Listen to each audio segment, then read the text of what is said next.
Hi all, welcome back to my channel. எல்லாரும் எப்படி இருக்கீங்க? Hope you all are fine. இந்தியாவில் நிறைய பேர் அவங்களுக்கு மந்த் ஸ்டார்டிங்கில் சேலரி வந்த உடனேவே அவங்களோட ரெண்டும் அவங்களோட இஎம்ஐஸும் அவங்க பே பண்ணிட்டாங்க அப்படின்னா ஒரு 5 இல்லாட்டினா 10க்குள்ளாடியே அவங்களோட சேலரி எல்லாமே காலி ஆகிடும். நெக்ஸ்ட் ஒரு 20 days எப்படியாச்சும் சமாளித்து தான் வாழ்ந்துட்டு இருக்கிறாங்க. ஸோ நெக்ஸ்ட்டு சேலரி எதிர்பார்த்துருப்பாங்க. ஸோ இந்த கேட்டகரியில் நீங்களும் ஒருத்தங்க அப்படின்னா நான் சொல்ல போகிற இந்த விஷயத்தை நீங்கள் ஃபாலோ பண்ணீங்க அப்படின்னா ஃப்யூச்சரில் உங்களுடைய ஃபினான்ஷியல் சிச்சுவேஷனும் உங்களுடைய ஃபினான்ஷியல் செக்யூரிட்டியும் வந்து இம்ப்ரூவ் ஆகும். ஸோ அதுக்காக தான் இந்த ரூல் வந்து நம்ம ஃபாலோ பண்ணுறது. மேக்ஸிமம் இந்த ரூல் அதாவது 50-30-20 ரூல் அப்படிங்கிறது பணக்காரங்க ஃபாலோ பண்ணுற ரூல். ஸோ அது நம்ம மிடில் கிளாஸும் ஃபாலோ பண்ணிக்கலாம். ஸோ மிடில் கிளாஸ் ஃபாலோ பண்ணீங்க அப்படின்னா கண்டிப்பாக அவங்களுடைய ஃப்யூச்சர் வந்து பெட்டராக இருக்கிறதுக்கான வாய்ப்புகள் நிறையவே இருக்குது. ஸோ இந்த 50-30-20 அப்படின்னா என்ன அப்படின்னு ஃபர்ஸ்ட் பார்ப்போம். ஸோ இது எல்லாருக்குமே தெரியும். மேக்ஸிமம் உங்களுடைய சேலரி இல்லாட்டினா இன்கமோட 50% மட்டுமே தான் நீங்கள் உங்களுடைய தேவைகள் அதாவது நீட்ஸுக்காக செலவு பண்ணணும். அதே மாதிரி உங்களுடைய சேலரியில் 30% அதாவது 30% ஆஃப் த இன்கம் மட்டுமே தான் உங்களுடைய ஆசைகள் அதாவது வாண்ட்ஸுக்காக செலவு பண்ணணும். அதே மாதிரி மிச்சம் இருக்கிற 20% நீங்கள் அப்படியே சேவ் பண்ணணும். இதுதான் இந்த ரூலோட பேசிக்ஸே. ஸோ இந்த ரூல் வந்து நாம் ஃபாலோ பண்ணணும் அப்படின்னா கண்டிப்பாக உங்களுடைய சேலரி ஒரு மினிமம் ரேஞ்ச் ஆச்சும் கண்டிப்பாக இருக்கணும். ஸோ இந்தியாவை பொறுத்த வரைக்கும் பேசிக்காக ஒரு 50,000 rupees சேலரி இருந்தால் மட்டுமே தான் இந்த ரூல் வந்து கொஞ்சமாச்சும் உங்களால் ஃபாலோ பண்ண முடியும். ஏன் அப்படின்னா பேசிக்காக உங்களுடைய நீட்ஸுக்கே ஒரு 50% அதாவது ஒரு 25,000 மினிமம் கண்டிப்பாக தேவை இல்லையா? ஸோ நீங்கள் உங்களுடைய நீட்ஸை வந்து உங்களுடைய சேலரியோட ஹாஃப் த சேலரிக்குள்ளாடி உங்களுடைய நீட்ஸை வந்து உங்களால் சாட்டிஸ்ஃபை பண்ண முடிஞ்சிருக்கணும். ஸோ அப்படின்னா மட்டுமே தான் இந்த ரூல் அப்ளை ஆகும். அதாவது நீங்கள் ஒரு 50,000 வாங்குறீங்க அப்படின்னா உங்களுடைய உங்களுடைய தேவைகள் வந்து 25,000க்குள்ளாடி இருக்கணும். சப்போஸ் உங்களுடைய தேவைகள் வந்து 25,000க்குள்ளாடி இல்லை அப்படின்னா கண்டிப்பாக உங்களுடைய சேலரியை வந்து நீங்கள் இன்வெஸ்ட் பண்ணுறதோ சேவ் பண்ணுறதோ இல்லை உங்களுடைய ப்ரையாரிட்டியாக இருக்க வேண்டியது. ஸோ உங்களுடைய ப்ரையாரிட்டியாக இருக்க வேண்டியது உங்களுடைய ஸ்கில் மேலே நீங்கள் இன்வெஸ்ட் பண்ணி உங்களுடைய சேலரி அதாவது இன்கம்மை இம்ப்ரூவ் பண்ணுறதா உங்களுடைய ஃபஸ்ட்டு ஸ்டெப்பாக இருக்க வேண்டியது. ஸோ நீங்கள் அதை தாண்டிட்டீங்க ஒரு 50,000க்கு மேலே சேலரி வாங்குறீங்க அப்படின்னா உங்களுடைய செலவுகளை இந்த ரேஞ்சில் அதாவது நீட்ஸ் மட்டுமே இந்த ரேஞ்சில் நீங்கள் வச்சுக்கிட்டீங்க அப்படின்னா கண்டிப்பாக உங்களால் பேலன்ஸ் இருக்கிறத உங்களுடைய தேவைகளுக்கும் அதாவது ஆசைகளுக்கும் உங்களுடைய சேவிங்ஸுக்கும் நீங்கள் ஸ்பெண்ட் பண்ணிங்க அப்படின்னா உங்களுடைய ஃப்யூச்சர் இன்னும் பெட்டராக இருக்கும். ஸோ நான் நீட்ஸ்ன்னு சொல்கிறது என்னென்ன அப்படின்னா நீங்கள் நீட்ஸுங்கிறதா எடுத்துக்க வேண்டியது இந்த விஷயங்கள் மட்டுமே தான். ஸோ நீட்ஸுங்கிறது வந்து பேசிக்காக உங்களுடைய ரெண்ட் கண்டிப்பாக இன்க்ளூட் பண்ணணும். அப்புறம் உங்களுடைய பில்ஸ் எல்லா பில்ஸையுமே இன்க்ளூட் பண்ணணும். Electricity, water, mobile, wifi, TV recharge இந்த மாதிரி எல்லாமே நீங்கள் சேர்த்துக்கணும். நெக்ஸ்ட் வந்து ஃபியூல்ஸ் அதாவது நீங்கள் குக்கிங் கேஸுக்காகவும் அப்புறம் உங்களுடைய வண்டிக்கு நீங்கள் யூஸ் பண்ணுற பெட்ரோல் ஆர் டீசல் ஸோ இதுவும் வந்து உங்களுடைய ஃபியூல்ஸில் நீங்கள் சேர்த்துக்கணும். நெக்ஸ்ட் வந்து ஃபுட் அண்ட் கிராசரி இதெல்லாமே வந்து உங்களுடைய தேவைகள் அத்தியாவசிய தேவைகள். நெக்ஸ்ட் வந்து ட்ராவல் அதாவது பஸ்ஸு, ட்ரெயின் இல்லாட்டினா ஆட்டோ இந்த மாதிரி நீங்கள் யூஸ் பண்ணுறது. அப்புறம் சில்ட்ரனோட ஸ்கூல் ஃபீஸ் இது வந்து ரொம்ப அத்தியாவசிய தேவை. நெக்ஸ்ட் வந்து இன்சூரன்ஸ் ப்ரீமியம் கண்டிப்பாக நீங்கள் உங்களுடைய தேவைகளை தான் சேர்த்துக்கணும். நெக்ஸ்ட் வந்து உங்களுடைய மெடிக்கல் அதாவது உங்களுடைய இன்சூரன்ஸில் சேராத மெடிக்கல் எக்ஸ்பென்ஸ் ஏதாச்சும் இருக்குது அப்படின்னா அதெல்லாமே நீட்ஸில் வரும். நெக்ஸ்ட் வந்து பேரண்ட்ஸுக்கு நீங்கள் சப்போர்ட் பண்ணுறது கண்டிப்பாக மிடில் கிளாஸில் பேரண்ட்ஸுக்கு சப்போர்ட் கொடுத்தே ஆகணும். ஸோ இந்த இவ்வளவு விஷயங்களும் தான் உங்களுடைய நீட்ஸில் வரும். ஸோ உங்களுடைய நீட்ஸுக்கு எவ்வளவு தேவைப்படுது அப்படிங்கிறத நீங்கள் முதல்ல வந்து அசர்டைன் பண்ணிக்கணும். ஸோ அதுக்காக நீங்கள் ஃபஸ்ட்டு என்ன பண்ணுறீங்க அப்படின்னா அட்லீஸ்ட் ஒரு 1 month ஆச்சும் உங்களுடைய எக்ஸ்பென்சஸை நீங்கள் ட்ராக் பண்ணுறீங்க. ஸோ உங்களுடைய எக்ஸ்பென்சஸை நீங்கள் ட்ராக் பண்ணி ஸோ இந்த நீட்ஸுக்காக மட்டுமே நீங்கள் எவ்வளவு செலவு பண்ணுறீங்க அப்படிங்கிறத மந்த் எண்டில் நீங்கள் செக் பண்ணி பார்த்துக்கோங்க. ஸோ அந்த அமௌண்ட் வந்து உங்களுடைய சேலரியோட 50%க்கு மேலே போகுது அப்படின்னா நான் சொன்ன மாதிரி உங்களுடைய சேலரி தான் இன்க்ரீஸ் பண்ணணும். இல்லை உங்களுடைய 50%க்கு உள்ளாடி நிற்குது அப்படின்னா மட்டுமே தான் இந்த ரூல் அப்ளை பண்ணி நீங்கள் பட்ஜெட் பண்ணி சேவ் பண்ண ஆரம்பிக்கணும். ஸோ நெக்ஸ்ட்டு வந்து இந்த மாதிரியான ஒரு சேவிங்ஸ் நீங்கள் பண்ணால் கூட பேசிக்காக நம்ம இந்தியாவில் இப்போ இருக்கிற சுச்சுவேஷனில் இந்தியாவோட இன்ஃப்ளேஷன் வந்து கிட்டத்தட்ட ரொம்பவே ஜாஸ்தியாக இருக்கும். ஒரு 6-7% நீங்கள் இன்ஃப்ளேஷனுக்காகவே நீங்கள் எடுத்து வைக்க வேண்டியது இருக்கும். ஸோ இந்த 6-7%ங்கிறது கவர்மெண்ட் டேட்டா மட்டுமே தான். ஸோ ரியல் இன்ஃப்ளேஷன் வந்து இன்னுமே ஜாஸ்தியாக இருக்கிறதுக்கு தான் வாய்ப்பு. ஸோ அப்படி இருந்துமே நீங்கள் இப்போ பேசிக்காக ஒரு மியூச்சுவல் ஃபண்ட் சூஸ் பண்ணி ரொம்ப கஷ்டப்பட்டு தேடி அதை ட்ராக் பண்ணி ஒரு 12% ஆவரேஜ் ரிட்டர்ன்ஸ் லாங் டேர்முக்கு எடுக்கிறீங்க அப்படின்னா கூட இந்த இன்ஃப்ளேஷனை நீங்கள் மைனஸ் பண்ணீங்க அப்படி இயர்லி இன்ஃப்ளேஷன் ஒரு 6-7% நீங்கள் மைனஸ் பண்ணீங்க அப்படின்னா பேசிக்காக உங்களுக்கு உங்களுடைய ரியல் ரிட்டர்ன்ஸ் வந்து ஒரு 5% தான் இருக்க போகுது. ஸோ இந்த 5% உங்களுக்கு ஃபுல்லாக வராது. ஒரு டாக்ஸஸ் அரௌண்ட் ஒரு 12% இப்போ ஈக்விட்டி மார்க்கெட்டில் இருக்குது. ஸோ 20% வரைக்கும் கூட டாக்ஸஸ் இன்க்ரீஸ் ஆகிறதுக்கான வாய்ப்பு இருக்குது. ஸோ அதையும் நீங்கள் கன்சிடர் பண்ணீங்க அப்படின்னா இந்த ஒரு 5%லேருந்து கிட்டத்தட்ட ஒரு அரௌண்ட் ஒரு 4% அந்த மாதிரி கம்மியாகிடும். நெக்ஸ்ட் வந்து டெப்ரிசியேஷன். நம்மளுடைய ஐஎன்ஆர் வந்து டெப்ரிஷியேட் ஆகிட்டே இருக்கு இல்லையா, நமக்கு எல்லாருக்குமே தெரியும். ஸோ டாலருக்கு நிகரான இந்தியன் ருப்பியோட வேல்யூ வந்து கம்மியாகிட்டே வருது. ஸோ லாஸ்ட் 1 இயர்லேயே வந்து 5% ஃபாலோ ஆச்சு இந்தியன் ருப்பி. ஸோ அதை பேஸ் பண்ணி பார்த்தீங்க அப்படின்னா இன்டர்நேஷ்னல் லெவலில், அதாவது ரியல் மணி டேர்ம்ஸில் நம்மளோட வேல்யூ 4 - 5 பார்த்தீங்கன்னா கிட்டத்தட்ட நெகட்டிவ் ரிட்டர்ன்ஸே போகுது, இல்லாட்டினா ஒரு 0% ரிட்டர்ன்ஸ்க்கே போகுது அப்படின்னு சொல்லலாம். ஸோ உங்களுடைய சில்ட்ரன் நீங்கள் வந்து அப்ராடில் படிக்க வைக்கிறீங்க அப்படின்னா இந்த கரன்சி டெப்ரிசியேஷனையும் நீங்கள் கண்டிப்பாக இன்க்ளூட் பண்ணியே ஆகணும் இப்போவே. ஸோ இது வந்து ரொம்பவே மிஸ் பண்ணிடாதீங்க. ஸோ இது ஃப்யூச்சரில் வந்து ஒரு பெரிய அமௌண்ட்டாக வந்து நிற்கும். ஸோ இது எல்லாமே போதாது அப்படின்னு கன்சியூமரிசம் வந்து ரொம்பவே மிடில் கிளாஸை வந்து ரொம்பவே டார்ச்சர் பண்ணிகிட்டு இருக்கு அப்படின்னு சொல்லலாம்.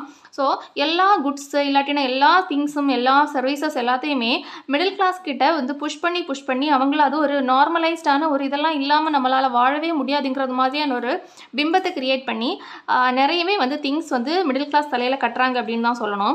ஸோ இந்த மாதிரி பண்ணும்போது நீங்கள் ஒரு 10 ரூபாய்க்கு ஏதாச்சும் ஒரு திங்ஸ் வாங்கணும், இல்லாட்டினா ஒரு 100 ருபீஸுக்கு ஒரு திங்ஸ் வாங்கணும் அப்படின்னா உங்களை எப்படியாச்சும் வந்து டிஸ்கவுண்ட் ஆஃபர் அது இதுன்னு சொல்லி 150 ருபீஸ் உங்கள் கையிலேருந்து செலவு பண்ண வச்சுருவாங்க. ஸோ நீங்கள் டிஸ்கவுண்ட்டில் கிடச்சிது அப்படிங்கிறது மாதிரி நினச்சிப்பீங்க. பட் வந்து நீங்கள் எக்ஸ்ட்ரா ஒரு 50 ருபீஸ் ஆக்சுவலி வந்து ஸ்பெண்ட் பண்ணியிருப்பீங்க.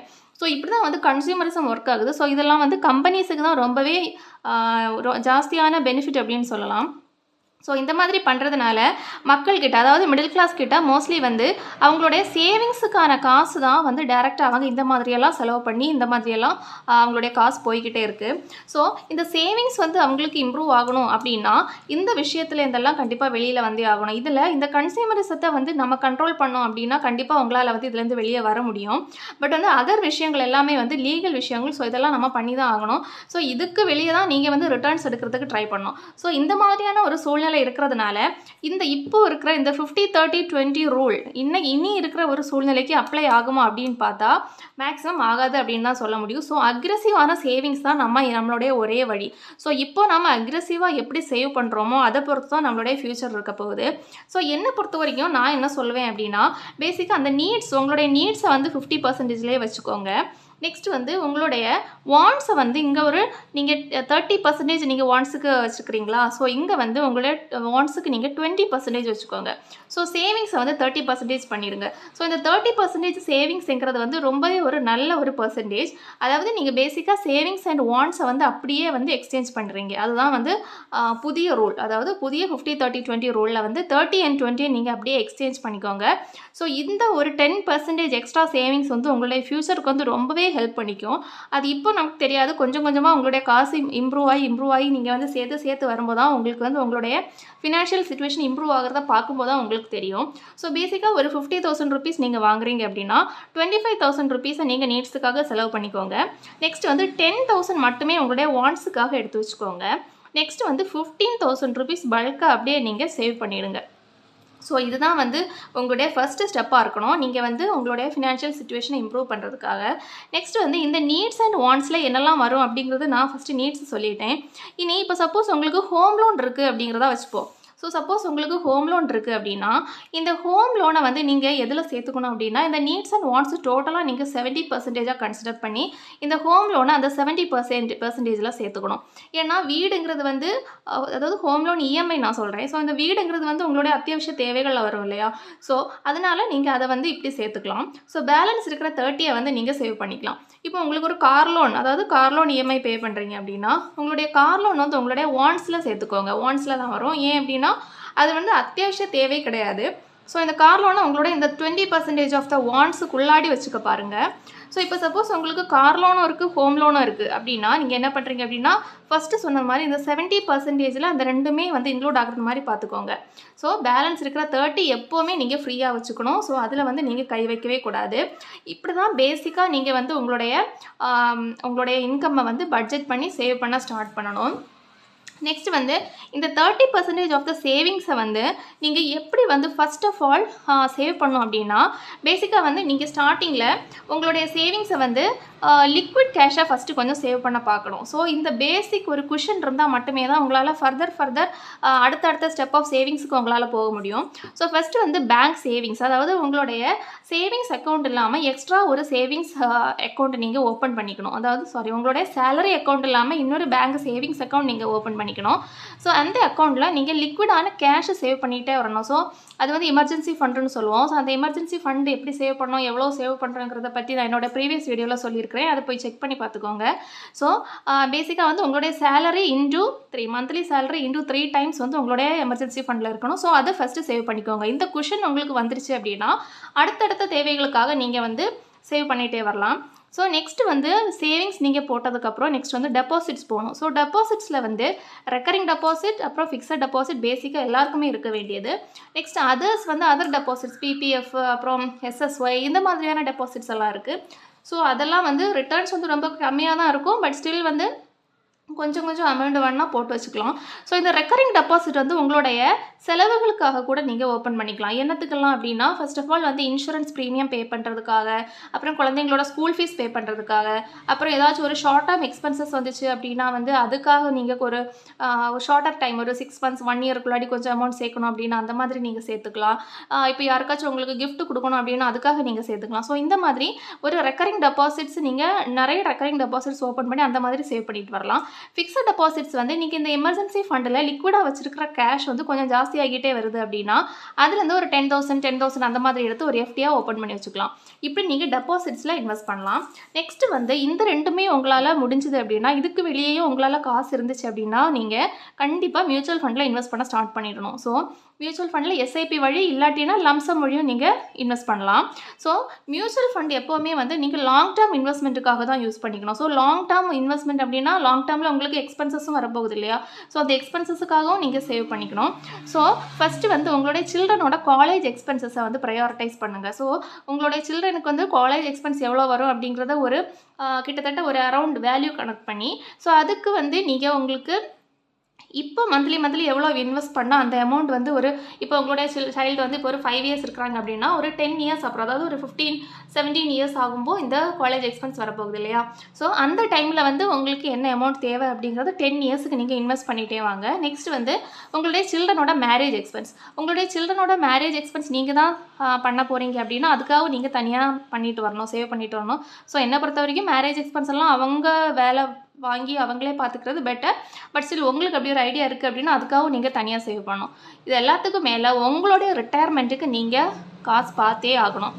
ஸோ இது வந்து மியூச்சுவல் ஃபண்டு தான் ஒரே வழி நீங்கள் சேவ் பண்ணுறதுக்காக.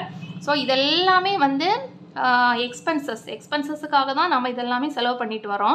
ஸோ ரிட்டையர்மெண்ட்டில் உங்கள் சில்ட்ரனை டிபெண்ட் பண்ணி இருக்காமல் இருக்கணும் அப்படின்னா இப்போவே வந்து கொஞ்சம் கொஞ்சமாக நீங்கள் வேலை பார்த்து சம்பாதிச்சுட்டு இருக்கும்போதே கொஞ்சம் கொஞ்சமாக சேர்த்துட்டே வரணும். உங்கள் குழந்தைங்களோட காலேஜ் எக்ஸ்பென்ஸுக்கு எப்படி சேர்க்குறீங்களோ அதே இம்பார்ட்டன்ஸ் கொடுத்து உங்களுடைய ரிட்டையர்மெண்ட்டுக்கும் சேர்த்துட்டே வாங்க. ஸோ நெக்ஸ்ட் வந்து இதெல்லாமே நீங்கள் வந்து எக்ஸ்பென்சஸுக்காக சேர்க்குறது. ஸோ இந்த எக்ஸ்பென்சஸுக்காக எல்லாம் சேர்த்ததுக்கு அப்புறமும் உங்களால் இன்னுமே சேவ் பண்ண முடியும், இந்த 30% இன்னுமே உங்களால் சேவ் பண்ண முடியும் அப்படின்னா கண்டிப்பாக உங்களுடைய சில்ட்ரன் இல்லாட்டினா நெக்ஸ்ட் ஜென்ரேஷனுக்கான அசெட்ஸ் பில்டு பண்ணுறதுக்காக ஸ்டார்ட் பண்ணுங்கள். ஸோ உங்களுடைய அசெட்ஸ், அதாவது உங்களுடைய சில்ட்ரனுக்கு இல்லை நெக்ஸ்ட் அடுத்தடுத்த வர ஜென்ரேஷன்ஸுக்கு நீங்கள் விட்டுட்டு போகிற அசெட்ஸ் எல்லாமே வந்து நீங்கள் நெக்ஸ்ட்டு சேர்க்க ஆரம்பிக்கலாம். ஸோ அதில் ஃபஸ்ட்டு வந்து ஸ்டாக்ஸ் நீங்கள் சேர்க்கலாம். ஸ்டாக்ஸுங்கிறது நீங்கள் மியூச்சுவல் ஃபண்ட் இன்வெஸ்ட் பண்ணி ஸ்டார்ட் பண்ணிட்டு வரும்போது உங்களுக்கு கொஞ்சம் புரிஞ்சிடும். ஸோ கம்பெனிஸை பற்றி, கம்பெனிஸோட ஃபண்டமெண்டல் அனாலிசிஸ் எப்படி பண்ணுறதுங்கிறத பற்றியெல்லாம் உங்களுக்கு புரிஞ்சிடும். ஸோ அதெல்லாம் உங்களுக்கு புரிஞ்சிச்சு அப்படின்னா அதுக்கப்புறம் நீங்கள் இண்டிவிஜுவலான கம்பெனிஸை சூஸ் பண்ணி அந்த ஸ்டாக்ஸில் நீங்கள் இன்வெஸ்ட் பண்ணிட்டு வரலாம். நெக்ஸ்ட் வந்து உங்களுக்கு ஆல்ரெடி ஒரு ஹவுஸ் இருக்குது அப்படின்னா செகண்ட் ஹவுஸ் இன்வெஸ்ட் பண்ணலாம் ஒரு செகண்ட் இன்கமுக்காக. நெக்ஸ்ட் வந்து லேண்டில் இன்வெஸ்ட் பண்ணலாம், கோல்டில் இன்வெஸ்ட் பண்ணலாம். ஸோ இந்த மாதிரியான விஷயங்கள் எல்லாமே நீங்கள் உங்களுக்காக மட்டும் இல்லை, ஸோ உங்களுடைய நெக்ஸ்ட் ஜென்ரேஷனுக்காக விட்டுட்டு போக வேண்டியது. ஸோ இந்த மாதிரியான அசெட்ஸை வந்து நெக்ஸ்ட் பில்ட் பண்ண பார்க்கலாம். ஸோ ஒரு 4th 5th ஸ்டேஜில் தான் வந்து உங்களுடைய அசெட் பில்டிங்கே வருது. ஸோ ஃபர்ஸ்ட் ஆஃப் ஆல் இதெல்லாமே நீங்கள் கிளியர் பண்ணி ஓரளவுக்கு சேர்த்துட்டு வந்தால் மட்டுமே தான் உங்களால் இந்த அசெட் பில்டிங்க்கு நீங்கள் ட்ரை பண்ண முடியும். ஸோ இந்த சேவிங்ஸ் வந்து ரொம்பவே உங்களுக்கு ஹெல்ப் பண்ணும். மினிமம் 30% சேவ் பண்ண பாருங்கள். நெக்ஸ்ட் வந்து நான் என்ன சொல்வேன் அப்படின்னா உங்களோட தேவைகளை வந்து ரொம்ப கம்மியாக வச்சுக்கோங்க அப்படின்னு சொல்வேன். ஸோ உங்களோட தேவைகளில் வந்து ஈட்டிங் அவுட் வரலாம், நெக்ஸ்ட்டு ஷாப்பிங் வரலாம், அப்புறம் இஎம்ஐ, என்ன வகையான இஎம்ஐஸ் உங்களுக்கு இருக்குது அப்படின்னா for example mobile mobile EMI, car loan EMI, அப்புறம் ஹோம் அப்ளையன்சஸ் எதுக்காச்சு டிவி, ஃப்ரிட்ஜ் இந்த மாதிரியான விஷயங்களுக்கெல்லாம் நீங்கள் இஎம்ஐ போட்டிருக்கிறீங்க அப்படின்னா இது எல்லாமே வாண்ட்ஸில் தான் வரும். நெக்ஸ்ட் வந்து என்டர்டெயின்மெண்ட்டுக்காக நீங்கள் சினிமா பார்க்க போகிறது இந்த மாதிரியான விஷயங்கள் எல்லாமே வந்து உங்களுடைய வாண்ட்ஸில் தான் வரும். நெக்ஸ்ட் இப்போது நீங்கள் இயர்லி ஒன்ஸ் இல்லாட்டினா ஒரு 6 months ஒன்ஸ் வந்து ஃபேமிலியாக டூர் போகிறீங்க, இல்லை சிங்கிளாக இல்லாட்டினா ஃப்ரெண்ட்ஸ் குரூப்பாக போகிறீங்க அப்படின்னா அந்த டூருக்காக நீங்கள் மந்த்லி நீங்கள் கொஞ்சம் கொஞ்சமாக சேவ் பண்ணிட்டு வரணும். ஸோ அந்த அமௌண்ட் வந்து உங்களுடைய வாண்ட்ஸில் நீங்கள் சேர்த்துக்கணும். ஸோ அதே மாதிரியான ஆன்லைன் சப்ஸ்கிரிப்ஷன்ஸ் வந்து அமேசான், நெட்ஃப்ளிக்ஸ் இந்த மாதிரியான சப்ஸ்கிரிப்ஷன் எல்லாம் எடுத்து வச்சுப்பீங்கல்ல, அது எல்லாமே வந்து தேவைகள் கிடையாது, இது எல்லாமே ஆசைகள். ஸோ ஆசைகளுக்காக நீங்கள் ஒரு 20% சேர்த்துக்கலாம், ஒதுக்கிக்கலாம். ஸோ இது எல்லாமே வந்து உங்களுடைய வாண்ட்ஸில் வரும். இந்த சப்ஸ்கிரிப்ஷன்ஸ் வந்து நீங்கள் தேவையில்லாமல் ஏதாச்சும் வச்சுருக்கீங்க அப்படின்னா அது கொஞ்சம் ரிவ்யூ பண்ணி தேவையில்லாத எடுத்து விட்ருங்க. இல்லாட்டினா மந்த்லி காசு போய்கிட்டே இருக்கும். ஸோ அது உங்களுக்கே தெரியாமல் போயிட்டுருக்கும். ஸோ அது வந்து ஒரு லீக்கேஜ் மாதிரி இருக்கும். ஸோ இதை வந்து மேக்ஸிமம் கம்மி பண்ண ட்ரை பண்ணுங்கள். ஸோ இவ்வளோ தான் வாண்ட்ஸ். ஸோ நான் சொன்ன இந்த ஃபார்முலா படி இந்த பேசிஸில் நீங்கள் வந்து பட்ஜெட் பண்ணி உங்களுடைய இன்கம்மை வந்து பிளான் பண்ணீங்க அப்படின்னா கண்டிப்பாக கொஞ்சம் கொஞ்சமாக உங்களுடைய ஃபினான்ஷியல் சிச்சுவேஷன் இம்ப்ரூவ் ஆகுறது உங்களுக்கே தெரிஞ்சிடும். ஸோ இதை பேஸ் பண்ணி நீங்கள் வந்து இனிமேட்டு உங்களுடைய ஃபினான்ஷியல் ஸ்டெப்ஸ் எல்லாமே எடுத்து வைக்க பாருங்கள். பேசிக்காக வந்து உங்களுக்கு 50,000க்கு கம்மியான சேலரி இருக்குது அப்படின்னா இதிலெல்லாம் வந்துடாதீங்க. பேசிக்காக வந்து நீங்கள் கண்டிப்பாக உங்களுடைய இன்கம்மை இன்க்ரீஸ் பண்ணுறதுக்கு, அதாவது உங்களுடைய ஸ்கில்ஸை இம்ப்ரூவ் பண்ணி உங்களுடைய இன்கம்மை வந்து இன்க்ரீஸ் பண்ணுறதுக்கு தான் நீங்கள் ஃபஸ்ட்டு ட்ரை பண்ணணும். ஸோ அப்போ தான் வந்து நீங்கள் நெக்ஸ்ட் லெவல் போய் இன்னும் ஜாஸ்தியான இன்கம் வாங்கி கொஞ்சம் உங்களுடைய ஒரு சேஃப்டியான ஒரு செக்யூரிட்டியான ஒரு லைஃப்பில் நீங்கள் வாழ முடியும். ஸோ ஓகே கைஸ், நான் இதை பற்றி நான் நிறைய வீடியோஸ் முன்னாடி போட்டிருக்கிறேன். இந்த எமர்ஜென்சி ஃபண்ட் பற்றி, அப்புறம் இன்சூரன்ஸ் ரிலேட்டடான வீடியோஸ், அப்புறம் வந்து என்னோட லோ இன்கம் இல்லை இருக்கும்போது எப்படி நாம் சேவ் பண்ணலாம் அப்படிங்கிற ஒரு வீடியோ போட்டிருக்கிறேன். ஸோ இந்த மாதிரி வீடியோஸ் எல்லாம் நீங்கள் பார்க்கணும் அப்படின்னா இந்த சேனலை வந்து சப்ஸ்கிரைப் பண்ணி வச்சுக்கோங்க. ஸோ இந்த பர்டிகுலர் வீடியோ உங்களுக்கு பிடிச்சிருந்துச்சுன்னா கண்டிப்பாக காமெண்ட் பண்ணுங்கள், லைக் பண்ணுங்கள், கண்டிப்பாக ஷேர் பண்ணி விடுங்க. ஓகே கைஸ், நெக்ஸ்ட் வீடியோவில் பார்க்கலாம். தேங்க்யூ.